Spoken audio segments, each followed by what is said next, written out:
habilidad de hacer la pregunta correcta nos da la mitad de la ventaja en la batalla por conocer la respuesta.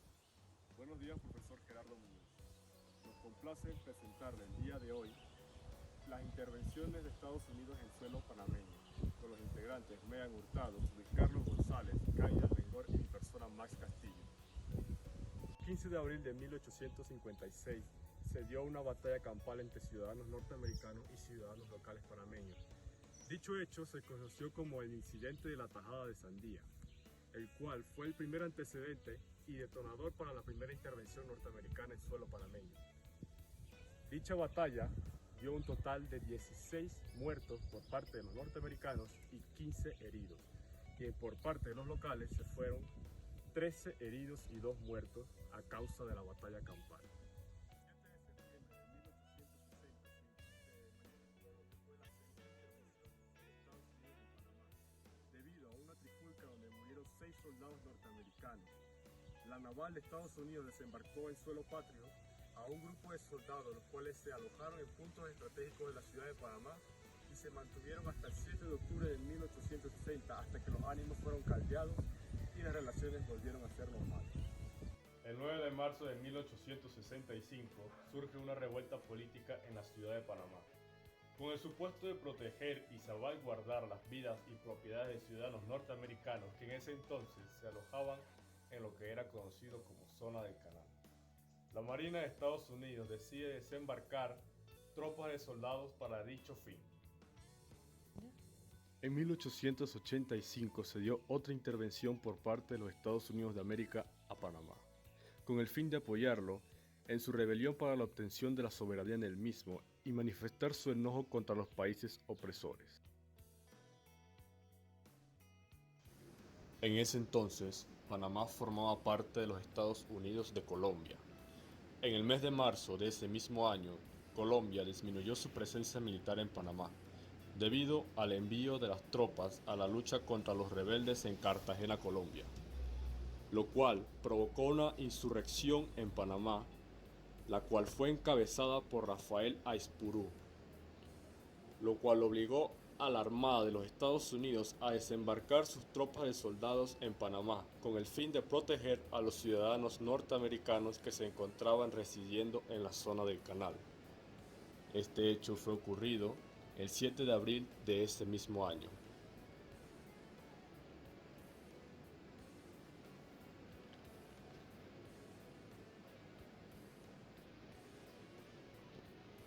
A causa de esto, se cometió una violación al Tratado Mayarino-Bid Black por parte del gobierno de los Estados Unidos de América en suelo panameño. Por ese tiempo, había también una pequeña fuerza del Ejército Nacional de Colombia con el apoyo de un fuerte contingente de tropas de Estados Unidos en Colón. En respuesta a la intervención de Estados Unidos, Chile envió un crucero protegido llamado Esmeralda a la ciudad de Panamá. Llegaron el 28 de abril. La Esmeralda, Capitans, recibió la orden de detener por todos los medios una eventual anexión de Panamá por los Estados Unidos. De acuerdo con una publicación de Panamá en relación con los Estados Unidos publicado en agosto de ese mismo año, después de los acontecimientos pasados. Las intervenciones norteamericanas en Panamá 1902, 1906 y 1912. En 1902, de esta manera, la facción liberal y conservadora se ponen de acuerdo el 21 de noviembre de 1902 en finiquitar la guerra civil y en consecuencia la paz vuelve a reinar en el istmo. Indudablemente, a manera de moraleja, esta guerra monitoreada por los cónsules residentes en Colón y que a la postre conocía el movimiento de los bandos en conflicto, de manera que para el despacho del Estado norteamericano esto se convertía en sus mejores informantes. La guerra entró en una especie de empate, ya que los liberales eran triunfadores en el istmo, pero no el resto del territorio colombiano, ya que los intereses norteamericanos los llevaban a intervenir para terminar el conflicto. En este periodo surge la figura del guerrillero liberal general Victoriano Lorenzo, conocido como el Cholo Victoriano, que es símbolo del explotado contra el explotador. Fue el jefe de los guerrilleros de los Cholos de Coclé, donde adquirió fama como soldado. Al sobrevivir las intrigas de conservadores como liberales lo llevaron a prisión. Es juzgado y fusilado en el cuartel de Chiriquí. En nuestro día es la figura que se les considera como el representante. Las elecciones de 1912 presentaron un giro con características históricas. Aún Estados Unidos no perdió la oportunidad para inmiscuirse en el proceso electoral, ya que los liberales se opusieron a la forma en la que los conservadores y sus aliados de una fracción liberal habían conspirado con Estados Unidos para lograr la separación de Colombia, que habían conquistado el aparato partidista y tenían como candidato a Belisario Porras. Este dirigente había sido una cabecilla destacado en las guerras de Mil Días 1899 a 1902 y rechazó la separación de Bogotá en 1903.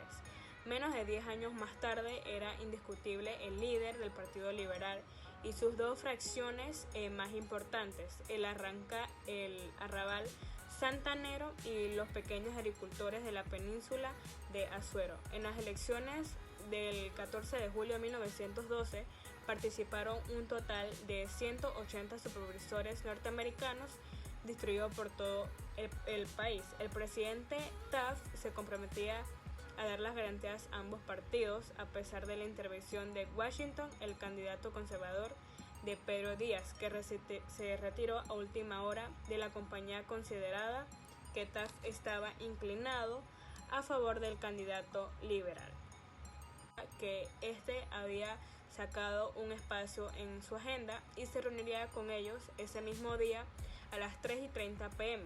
El secretario de Estado también estaría presente. Tanto como Taft como Roth, más que familiarizados con el panorama político panameño, conocían el calibre de los visitantes, 4 prominentes políticos y ciudadanos de la nueva república. Ellos eran Pablo Arosemena, quien había presidido la Asamblea Constituyente de 1904, el doctor Eusebio Morales, uno de los abogados más preparados y lucidos del país, y el doctor Belisario Porras, estrella político en ascenso, y Domingo Díaz, uno de los hombres más ricos e influyentes. En 1912, las elecciones de 1912 presentaron un giro con características históricas. Aún Estados Unidos no perdió la oportunidad para inmiscuirse en el proceso electoral, ya que los liberales se opusieron a la forma en la que los conservadores y sus aliados de una fracción liberal habían conspirado con Estados Unidos para lograr la separación de Colombia, que habían conquistado el aparato partidista y tenían como candidato a Belisario Porras. Este dirigente había sido una cabecilla destacado en las guerras de Mil Días 1899 a 1902 y rechazó la separación, que vio como una esperanza de rendición para su gente. No podemos olvidar que los motivos que produjeron el conflicto eran de tipo económico, político y social, y que en la Guerra de los Mil Días fue indirectamente la antesala de la separación de Colombia. En 1906,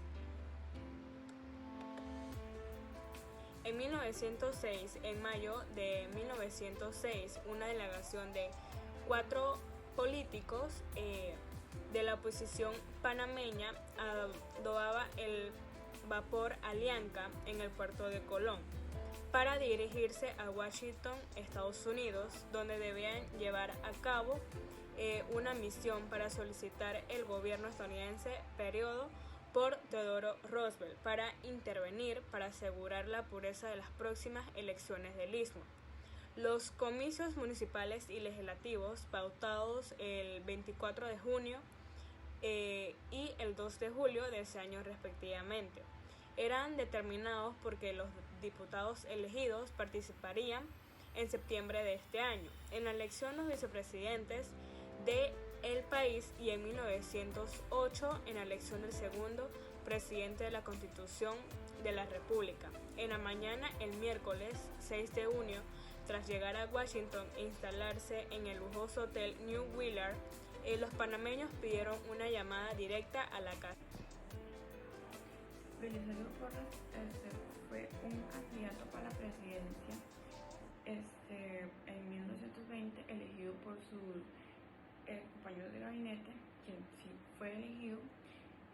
En 1921 a Belisario Porras le tocó afrontar uno de los sucesos más sobresalientes, ya que Costa Rica, tropa costarricense invadió para posesionarse sobre Pueblo Nuevo Coto. Al día siguiente Belisario Porras convocó una reunión con su gabinete y no obstante se resolvió, ya que el general Manuel Quintero Villarreal fuese el jefe de dicha expedición formada por 100 policías. El armamento se compró en algunos almacenes de localidad, fueron 60.000 tiros, 50 Remington, que el propio Porras había ocultado en el cuarto posterior al palacio. Había concedido una extensión de terreno comprendida dentro del sitio de San Juan. No obstante, el gobierno panameño se comprometió a implantar una serie de medidas para hacer más expedita la justicia en Chiriquí e incluso establecer los juicios orales de materia criminal. Y respecto al caso Chase, la Cancillería le propuso a Price que nombren 2 abogados, y uno por esa alegación y otra por este despacho, a fin de que estudien los documentos y circunstancias del caso y también luego acerca de la justicia queja del señor Chase. En realidad la situación en Chiriquí se revestía de especial interés. Por otra parte, le expresaba a Chase, había comprado por una suma irracionaria la extensión inmensa del terreno, el acto de San Juan, pero los vendedores no pudieron darle los títulos porque no los tenían, acordaron recibir una cuota nada más y por contado. El saldo cuando le entregaron los títulos que acreditaron su derecho a la propiedad, hasta la fecha no ha sucedido nada, ya que Chase no tiene títulos, y lo que alega principalmente a su favor es una sentencia en la Corte Suprema el 17 de noviembre de 1915 con referencia a un pleito de ocupación entre él y Abigail Franceschi, a quien el administrador general tierras baldías. En completa paz, el gobierno norteamericano decidió reforzar el continente Chiriquí. A tal efecto, el 8 Lenin, Price despachó un destacamento de 70 hombres con el fin de que su presencia persuadiera los promotores de disturbios y cesaran persecuciones políticas o sus desórdenes. Y en Panamá protestó a través de su ministro en Washington ante el Departamento de Estado, y la respuesta del mismo fue que se habían recibido informes con el sentido de que la vida de ciudadanía de ciudadanos norteamericanos y otros residentes extranjeros estaba en peligro, al igual que sus bienes. Como ya adelantamos, las tropas norteamericanas ocuparon en junio de 1918 parte de la República de Panamá con el fin de suspender las 80 y supervisar las elecciones del mes de julio de aquel año, alegando las razones sanitarias. Y tal como dejará sentado el ministro Jenny Frank, lo cierto es que mientras que el resto del país se retiraron a los pocos días, en la provincia de Chiriquí permanecieron 2 años, según el canciller Ebenor Acera. Después de verificarse las elecciones del 7 de julio de 1918 con completa paz, el gobierno de Estados Unidos decidió reforzar su continente en Chiriquí. El 2 de octubre de 1918, Belisario Porras, después de volver de Washington, se encargó de la primera magistratura del país. En su discurso de toma como posesión hizo énfasis en el desastroso estado de la finanza pública, así como en la falta de salubridad que imperaba en todo el país. Igualmente se refirió al panorama político y al papel negativo desempeñado a la prensa nacional y en ocasión a los torneos electorales. Hacia finales de 1918 se fundó la Confederación Panamericana COPA bajo las directrices del líder sindical norteamericano Samuel Gompers, amigo personal del presidente Woodrow Wilson, que perseguía mejoramientos de condiciones económicas de los obreros dentro del sistema capitalista.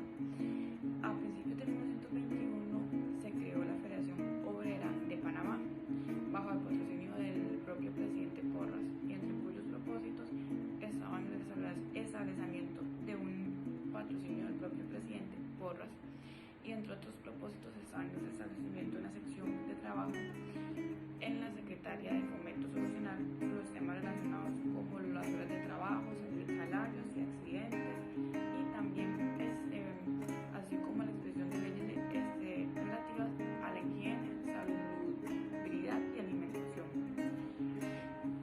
El señor Ricardo Alfaro parafraseó, dijo: el señor ministro americano no debe creerse autorizado para presentarse a hacer increpaciones y cargos sobre cuestiones de carácter nacional de Panamá hasta que el Banco Nacional se reformara. Todo ello provocó la protesta del secretario del Gobierno de Justicia encargado de Relaciones Exteriores, Ricardo Alfaro. A mediados de 1921, con traspaso del Banco Nacional al Banco Corporation Banking, William Jennings expresó sus dudas y objeciones por tal operación, que no se podía hacer, ya que tenía que hacer resguardo y aplicar medidas de asegurar lo más completa separación entre el manejo del banco de la gerencia políticas locales. Por tanto, recomendaba que la transferencia se retardara por lo menos un año. El gobierno norteamericano del grupo ABC intercedió para anular el fallo White y someter el arbitraje litigio fronterizo con Costa Rica. Estados Unidos no solo presionó de forma diplomática, sino que de forma de fuerza empleó buques armados, cruceros de Sacramento en el Pacífico de Pensilvania y Atlántico para obligar a Panamá a ceder. El tribunal norteamericano del grupo ABC intercedió por el fallo White con Costa Rica y Costa Rica constituyó una garante de dicho fallo, y no solo presionó a nivel diplomático, sino que empleó medidas de fuerzas como tanques de buque, cruceros de Sacramento en el Pacífico y Pensilvania, y para obligar a Panamá a ceder el territorio en disputa, lo cual finalmente se consumó en septiembre de 1921. Uno de los movimientos de protesta más conocidos que se dieron en la ciudad de Panamá en la época de 1920 es el convocado por la denominada Liga Inquilinaria. Todo comenzó a inicio del mes de octubre de 1925, cuando los integrantes de esta liga hacen un llamado a realizar manifestaciones y a una huelga general de inquilinos. Esto debido al alto costo de los cuartos de arrendamiento para los miles de trabajadores de aquella época. Esta convocatoria de protesta fue prohibida por el entonces alcalde de la capital, Mario Galindo, pero dicha prohibición fue ignorada. Es así que se da inicio al movimiento inquilinario, que transcurre el 10 de octubre desafiando al gobierno con una concentración que termina en violencia y con la muerte de algunos panameños. Los fuertes enfrentamientos se extendieron por las calles aledañas de los barrios que componen Santa Ana y otros corregimientos cercanos. Debido a la situación de violencia, el presidente Rodolfo Chiara convocó a un consejo de gabinete junto a miembros del gobierno de la zona del canal. El 11 de octubre se acordó entre el gobierno panameño y los CNIistas que el ejército de los Estados Unidos intervendría en las calles para sofocar las protestas de los inquilinos y de la población que los respaldaba. El día 15 de octubre se cumple la petición del gobierno con el arribo de 600 soldados al Parque de Santa Ana. sitio donde se daban inicio las manifestaciones. Esta acción indignó en gran manera al pueblo panameño, lo que produjo enfrentamientos más violentos en contra de los soldados estadounidenses, quienes procedieron al allanamiento de la oficina de la Liga Inquilinaria. La mencionada oficina estaba ubicada en la calle 12 de octubre, la cual era una propiedad de Pedro Regalado, que era un obrero con tendencias comunistas. El allanamiento llevó la violencia al Marañón, donde provocó más víctimas fatales y personas heridas. Los trabajadores extranjeros fueron detenidos y deportados, acusados de alterar la paz en Panamá e influir pensamientos con ideología comunista y revolucionaria. Todo esto fue lo que ocurrió en el año de 1925. Los sucesos acaecidos el día 9 de enero de 1964 fueron hechos detonantes en nuestra historia patria y son el producto de una serie de acuerdos y tratados entre Panamá y Estados Unidos relacionados al manejo y al libre tránsito en relación al Canal de Panamá. Había en ese entonces cierto inconformismo de los ciudadanos nacionales por tal situación. La misma era el resultado de la firma del Tratado de Bonao-Varila, el cual concedía a los Estados Unidos el privilegio de una estrecha franja en la zona del canal. Posterior a este tratado se dan la firma a otros acuerdos que permiten el libre tránsito con algunas restricciones por el área canalera. Sin embargo, en la zona del canal no se acató la orden y solamente izaban la bandera estadounidense y se pedía circular a los nacionales en los territorios canaleros. Es por esta razón que los estudiantes del Instituto Nacional deciden ir el 19 de enero de 1964 a la escuela secundaria de Balboa con el fin de izar la bandera nacional, pero los estudiantes de la escuela de Balboa se lo impiden rodeando hasta el acta y entonando la nota del himno nacional estadounidense, razón por la cual se dan enfrentamientos que desencadenaron hechos muy lamentables donde se quemó la sangre de varios estudiantes panameños inocentes, como el líder Ascanio Arosemena, que fue considerado el primer mártir de esta gesta histórica. Posteriormente, el entonces presidente Roberto Chari recibe condolencias internacionales de países y asociaciones internacionales como la ONU, que por la injusticia cometida contra el pueblo panameño se decide romper las relaciones diplomáticas con los Estados Unidos de América.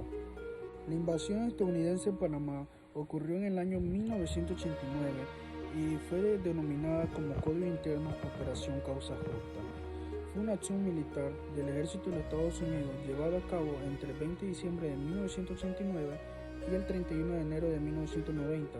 Se realizó durante la administración del presidente de Estados Unidos George Bush en la provincia de Panamá y Colón. El 15 de diciembre de 1989, Panamá, bajo la dictadura del general Manuel Antonio Noriega, se había declarado en estado de guerra contra los Estados Unidos. La acción estadounidense tenía como propósito desmantelar a las Fuerzas de Defensa de Panamá y capturar a Noriega, dictador militar desde 1984, quien además era un antiguo colaborador de la Agencia Central de Inteligencia. Era requerido por la justicia estadounidense por los delitos de extorsión y narcotráfico. Como resultado del ataque se destruyó gran parte del territorio popular del Chorrillo y fueron afectados otros sectores de la ciudad de Panamá y de la ciudad de Colón. Además se produjo un numeroso indeterminado de muertes civiles y militares. La mayoría de las intervenciones norteamericanas en suelo panameño fueron con fines políticos y económicos. Gracias a la firma de los tratados Torrijos-Carter, se decretó soberanía en suelo patrio, que los panameños gozaran del canal interoceánico que unía el Océano Pacífico y el Océano Atlántico. Gracias a la lucha incansable de panameños valientes y orgullosos de su patria, se decretó que Panamá sería una nación libre, y gracias a esto gozamos de todos los privilegios que nos ha dado el canal de Panamá.